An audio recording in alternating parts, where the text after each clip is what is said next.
Good afternoon, everybody. My name is Eli Robinson. I am the Chief Trivia Officer here at Water Cooler Trivia. We are a weekly trivia game used by companies all over the English-speaking world to have a good time, stay connected to one another if you're remote, if you're hybrid, no matter where you are.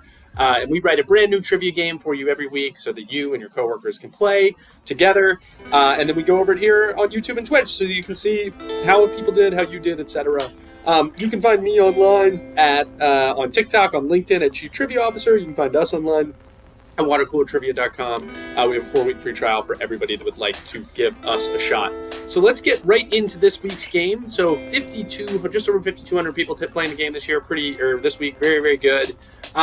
See a curve similar to what we've seen in weeks before with an average of 8 and a median of 8. More perfect scores than we normally see. I think there were a couple questions that we thought might have been a little bit harder that ended up being a little bit easier. Also a pretty high coincidence rate. I mean, you see lots of 8s, 9s, and 10s. For those of you who've watched these videos before, you know that 9 is generally our most common score. So interesting to see it once again here. We like 8s to be a little bit higher than 10s, but otherwise a fairly standard curve. So let's talk about the material for this week's quiz. So this week's quiz was different from all the others that we had done before, in that this was the first time that we had a breaking news quiz. We generally keep an editorial calendar 3 to 4 weeks in advance, like trying to see the things that are coming and thinking creatively and appropriately about what it is. And then at the end of last week, obviously, Queen Elizabeth II passed away, and as a team we decided, hey, like one thing that we could do because it is what people are talking about around the water cooler is come up with a trivia game for her. There's a couple difficult things when you do this. Obviously, you kind of have to disrupt everything that you're doing, which was like something that we weren't so used to doing, but we were able to do. While Queen Elizabeth's legacy is generally seen as positive, there obviously are some very notable and major issues with the British monarchy. There's some notable and major issues with some of the policies that she would have been responsible for. But we thought in the end it was probably an appropriate enough of a topic to constitute an entire trivia game. So let's see what the questions actually were. 1933, Queen Elizabeth's family got a dog named Dookie that began her lifelong obsession with what bootylicious Welsh breed the American Kennel Club describes as a lively little herder who is affectionate and companionable without being needy. That would be the Pembroke Welsh Corgi, 94%, correct? Good job, everybody. Neither won a tiara, but Claire Foy and Olivia Colman did pull down Emmys for playing Elizabeth in the Netflix drama The What? That would be The Crown. Saw a lot of The Queen, 81%. I think it's probably a little lower than we thought for a pretty popular Netflix show, but still pretty good. Thanks to marrying up to Elizabeth, Prince Philip was bestowed with a new title as Duke of what fringe festival throwing Scottish capital city? Capital in Scotland, of course, Edinburgh.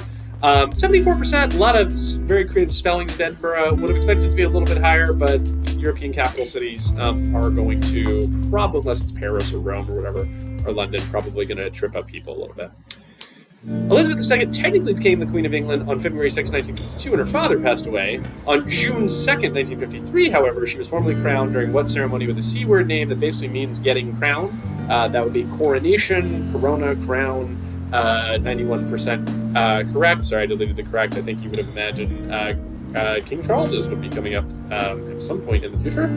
It's also Justin Trudeau's birthday, in a tradition started by her grandfather in 1932. Elizabeth would annually broadcast a message to all the United Kingdom around 3 p.m. Greenwich Mean Time on what holiday? That would be Christmas. Thought that would be a little bit higher. Guess is all over the map. I guess in America it'd be a little bit of an anathema to imagine like somebody coming on the television Christmas afternoon, but in the UK, it seems to be something pretty standard. If Elizabeth ever wanted to see a picture of herself, she could always get her British currency, which is officially called either sterling or the British pound. However, if you're speaking to a local, you'll likely hear them call it by what 4-letter Q term? That would be quid. We were very specific in how we graded this one. There were a lot of creative 4-letter Q terms, but QUID had to be in there for you to get the points correct. Lindsay Lohan and Lindsay Lohan conspire to reunite their mother and father who originally met on the ocean liner Queen Elizabeth II, or the QE2, in what 1998 remake? That would be The Parent Trap, 86% correct. And you thought they were just annoying little bird that pooped in public parks, but no, one of Queen Elizabeth's favorite hobbies was racing. What type of bird that lends its name to a famous forge in East Tennessee? That would be pigeons. Yes, pigeons, Pigeon Forge. 79% correct. This was definitely the funnest fact I learned about Elizabeth in the last little while, that she was a pigeon racing fan. Ask Fergie. The British government has an intricate plan for handling Queen Elizabeth's passing, known as Operation What Bridge? That would, of course, be London Bridge. And then the hardest question this week was question number 7. Dubbed Islas Malvinas by the Argentinians who also lay claim to them, what is the English name of the islands in the South Atlantic Ocean that saw Elizabeth's son Andrew serve in a war there in 1982? We had a map of them. Then, of course, would be the Falkland or Falkland Islands. 45% is pretty low for a relatively standard geography question. We got a few comments from people that they had heard of the Falklands, but they did not know that they were a real place, be it they saw it in the Queen or the Crown or whatever it may be, which I really love. Islas Malvinas ended up being a bit of a false clue, not on purpose though. Malvinas is very close to the Maldives, and so I think like people saw Malvinas and were like, okay, that might, those are islands, although they're not in the Atlantic. It makes sense that would be the answer, but still pretty good.